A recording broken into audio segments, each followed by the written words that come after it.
As each of us progress through life, gathering experience and perspective, we seldom have the opportunity to recount our personal stories and impart the knowledge we've gained. Walking among us, one and all, are living legacies.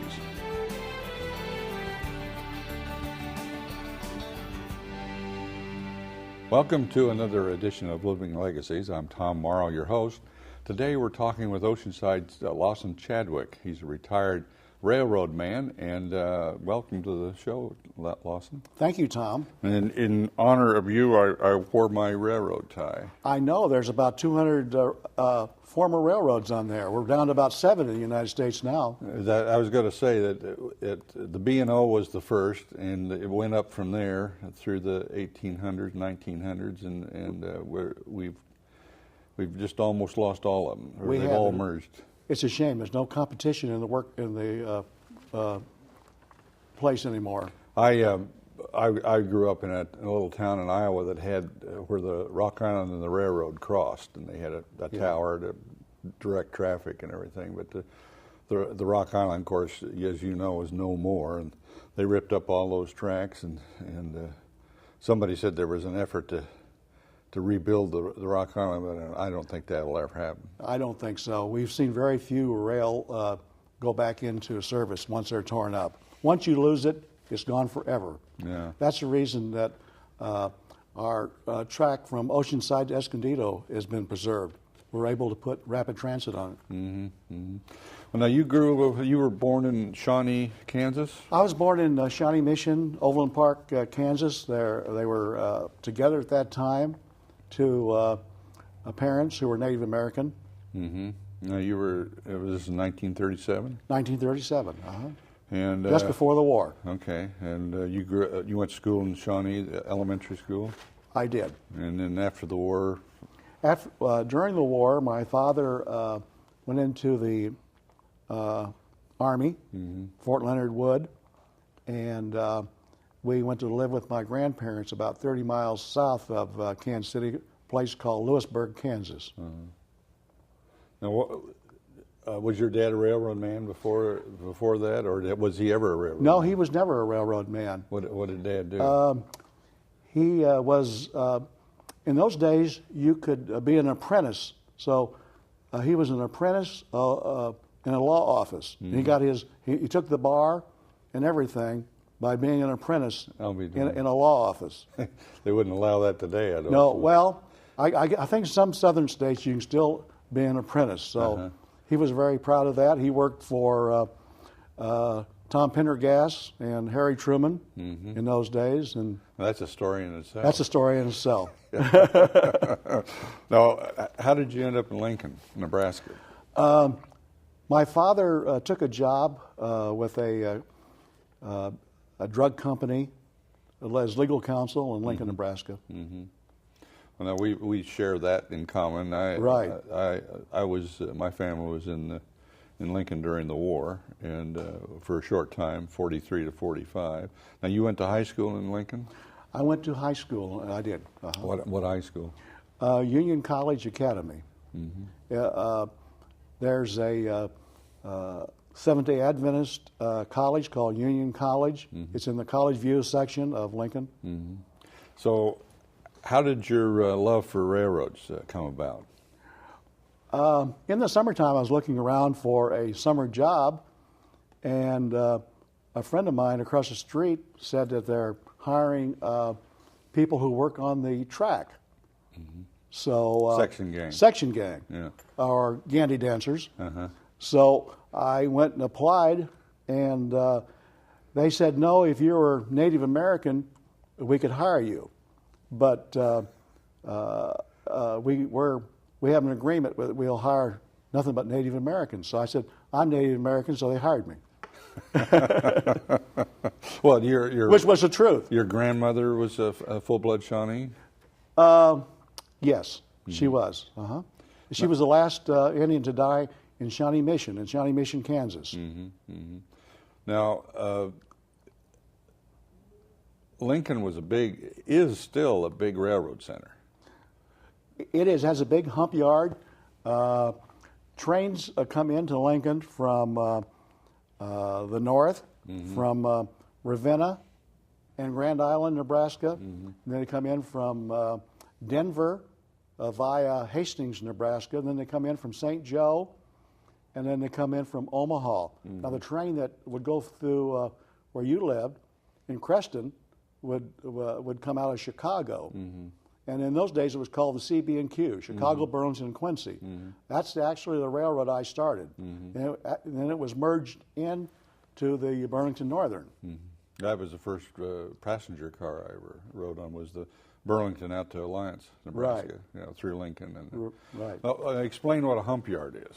Well, a hump yard, when you yard your train, when you come in, for instance, say from Pacific Junction, Iowa, that was a first division point from Lincoln. You would call the yard master and say, what track do you want me to yard my train on? And he'd say, hump 1, 2, or 3. Then you'd pull in there. You would tie the train down, set handbrakes, tie the train down. Then during the course of the day, a switch engine would come and push the cars over the hump. And then you have men in high towers that work on car retarders.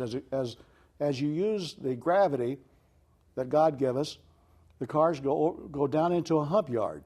One track is nothing but Kansas City's. One track would be Chicago. One track would be St. Joe. So that's how you classify your trains. So a train coming from Denver that was loaded with cars that would go to all points throughout the Midwest, that train wouldn't go to all points throughout the Midwest. It would be broken up, and new trains would be built in the yard, and that's why Lincoln is an important. The airline industry has emulated that. They have hubs, as you well know. Yeah.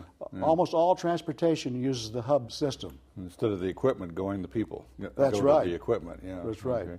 Now, what was your first job on the railroad? Well, after 2 summers of working as a section person, building track, eradicating hemp from the right-of-way, which the city fathers didn't like, I worked as a railroad fireman.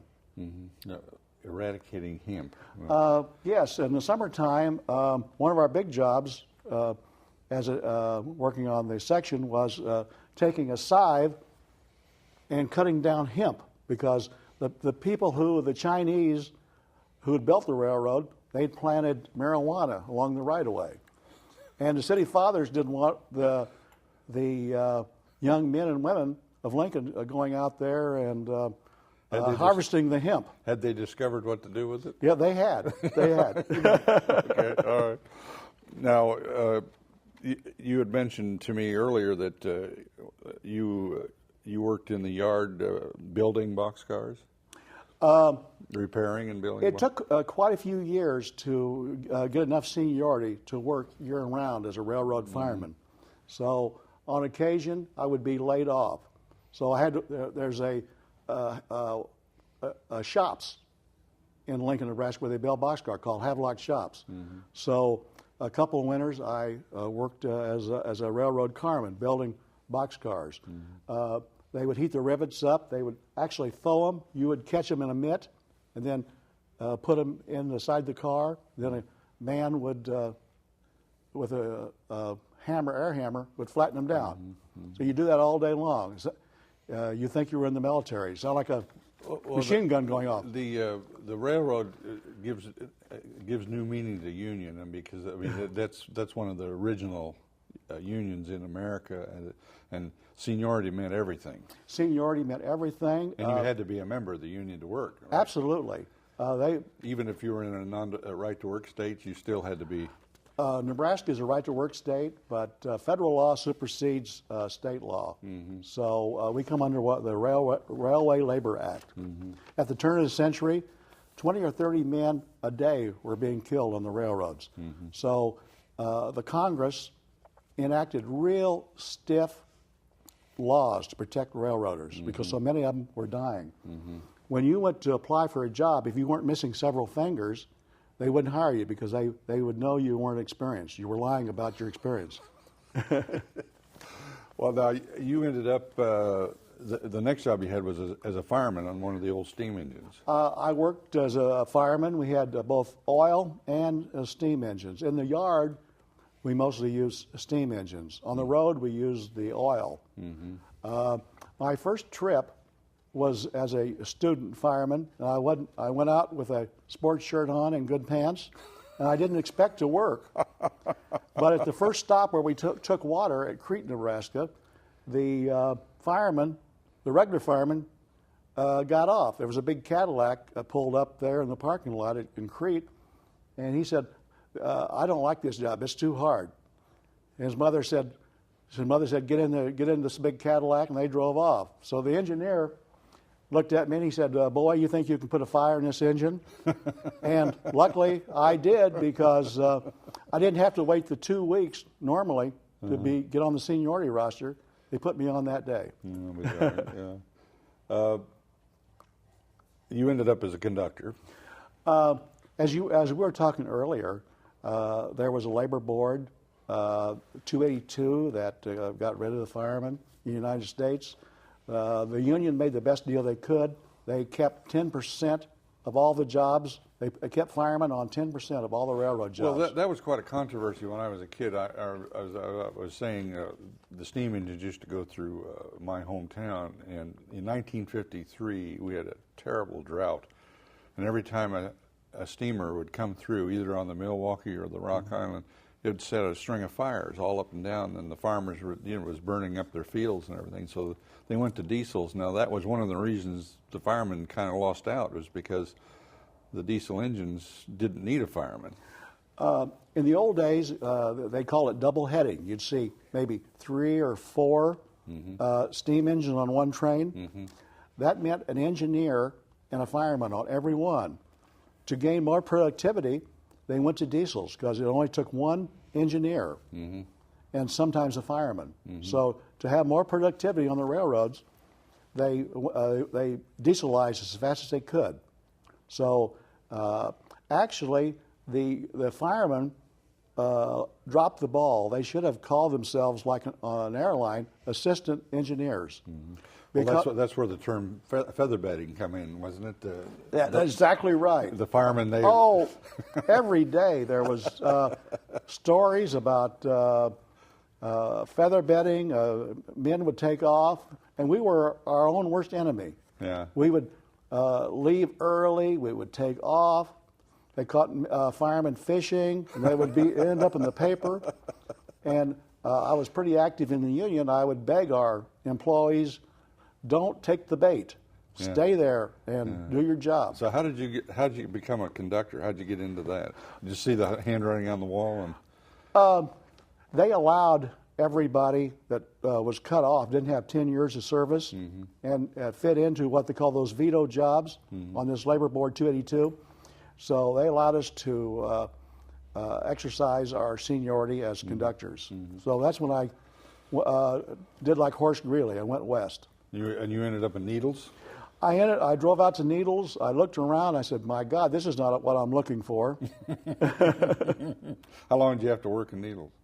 I didn't work there at all. Oh, I see. I just looked around. You kept going to L.A.? I said, I've always wanted to go to L.A., and so I walked into the yard office in Los Angeles, and I said, "Are you hiring?" And the train master, his name was Jess Phillips, I'll never forget his name, he said, "We can always use experienced help." He said, "Sign him up." So I went right to work. Now, what runs did you do to begin with? First, I worked at Hobart Yard building trains. Then as you gain seniority, I started working the trains, the passenger trains and freight trains between Los Angeles and San Diego, Los Angeles and San Bernardino, Los Angeles and Barstow. Well, the question is always brought up about, why the railroads abandoned the passenger trains, but the money's in the freight. There was never any money in passengers, was there? The demise of the American Railroad took place when we lost the mail contract. We used to have on every train an RPO car with a mailman on there. In your small town, you could run up there. And they always picked up the bag with a hook as they go through town. Exactly. And that subsidized the passenger. the airlines got that business. They had better lobbyists in Washington than the railroaders. So at one time we had a wonderful railway express service, just like what's the guys in Brown? Yeah, UPS. Yeah, UPS has that business now. The railroads had that at one time. Railway Express was the green. That's right. Cars, trucks and everything. I remember that. So until we lost the mail contract on the railroads made lots of money, or passenger trains made lots of money. Okay, yeah. Amtrak came about. What year? What year did Amtrak? 1971. Did you go immediately to Amtrak? I went on loan. I got my check from the Santa Fe Railroad, but I was loaned out to Amtrak until 1985. Then after 85, I took a leave of absence. In 85, I became a company officer with Amtrak. Now, Amtrak came about because they saw the demise of the passenger service, or did the railroad companies, did they kind of encourage Amtrak? The railroad companies, we found out when we looked at the Watergate tapes that the freight railroads actually wanted Amtrak because for years, you remember, the ICC wouldn't let the freight railroads pull off the passenger trains because Abraham Lincoln had given every other section to a lot of the western railroads. They were what they call land grant railroads. So every time they tried to pull them off, for instance, Mike Mansfield up in Montana, who he said, okay, well, if you want to turn the railroads back, the passenger trains back, we'll turn the every other section back to the federal government. They didn't like that because they were land rich, the freight railroads. Well, Amtrak, it started in 1971, and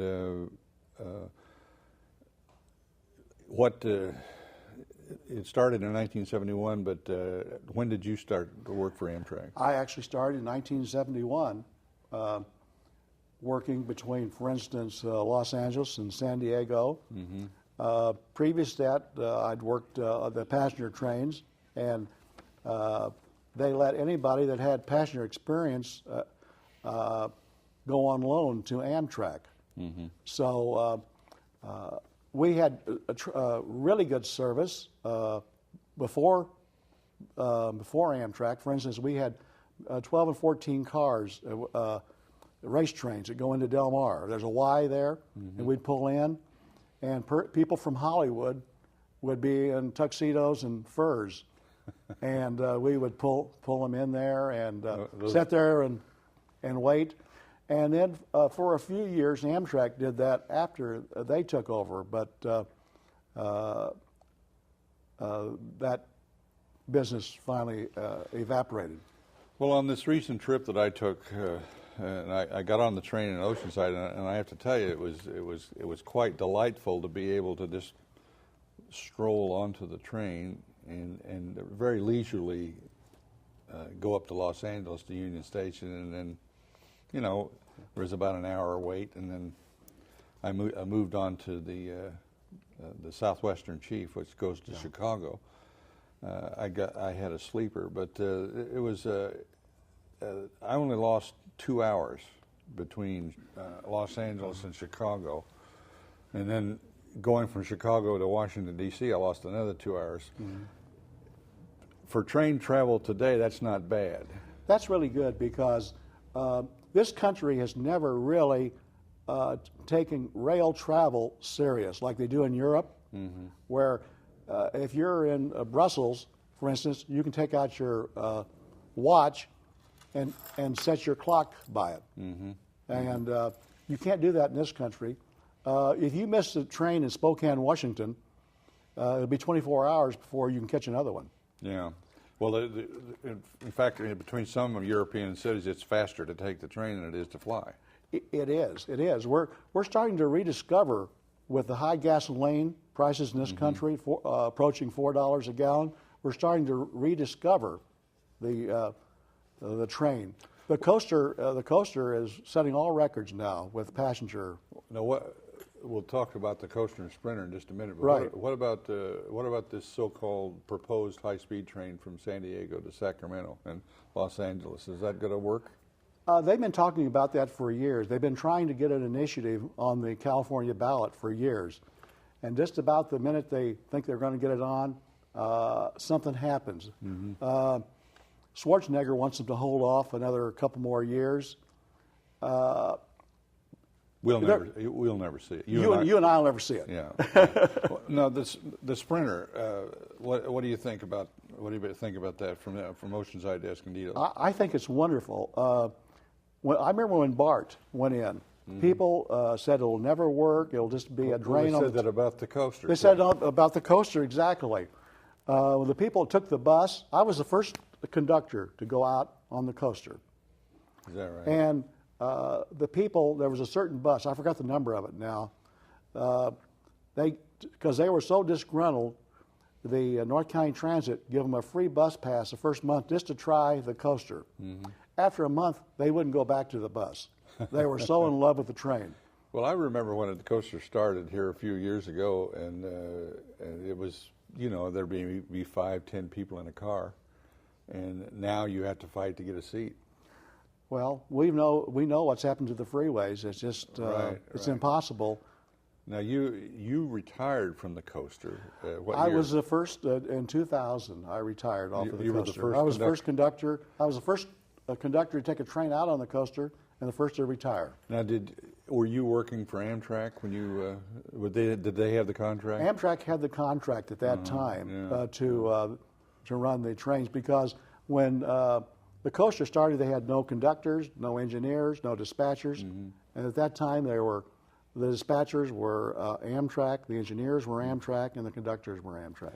Now, you can ride we can ride the train from Oceanside. Well, actually, all the way from I think Thousand Oaks, all the way down to using the MetroLink, all the way down to the border. Do you think that leg from Escondido down to San Diego will ever be built with a trolley or another NCTD? There's a big market there for that. We could if we had the will. Yeah. I guess it all depends on what happens to the sprinter. I think that's part of it. As you know, my wife's on the board at Palomar College, and they can't ever build enough parking lots at Palomar College to satisfy the students' needs. Well, I think the sprinter is going to take care of that or take care of a part of that, but the way that traffic is jamming up along 15, I would think that Escondido to San Diego would be a natural. There's a big market there for it. And what about monorail? Is that going to ever come to fruition? They use it in Seattle, the monorail, and all we have to do is go to Disneyland. The technology's there. Oh, it's been there for years. Yeah. And the big price of putting rail in place is buying the land. All we have to do is string the monorail above the freeway all the way to San Diego. That's been but we don't have the will to do it. Yeah. Well, if gas keeps going up, I think maybe that might change. That's right. Well, we're about out of time, Lawson, but tell us, what are you doing in your waning years, in your retirement years? When I retired, Terry Johnson, the mayor of Oceanside, asked me to be on the Police and Fire Commission, so I served on there and retired off of there as chair. Congressman Rice appointed you to the Aging Committee. White House Conference on Aging last year. I was very honored to have our wonderful Congressman Darrell Issa to ask me to go back there. For a Democrat to be appointed by so many Republicans, you must have something special. Well, we're Americans first. Yeah. And we're Democrats and Republicans second. Yeah, right. Before we leave, show us what you brought in. This is the old. At the turn of the century, this was filled with has a wick on it and coal oil. And engineers or conductors would signal the engineers by, now this would be a stop sign, or this would be go ahead. Now you wouldn't have to worry about the coal oil being spilled or anything. No, you didn't have to. I've never used one because we started using this type of lantern After that, has a battery inside. So this is what are they using today? well on Amtrak. Here's an Amtrak lantern. Yeah. Well, we're going to have to cut it off there, Lawson. Thank you, Tom, very much. I appreciate it. And of course, you and I could sit and talk for 2 hours about railroads. I know you love railroads. Yeah, and we'll be talking. Thank more. you so much. Thank you. This is Tom Morrow. We've been visiting with Lawson Chadwick of Oceanside, retired railroad man of all different types. He started as a Gandy dancer and ended up as a conductor. Join us again here next time on Living Legacies.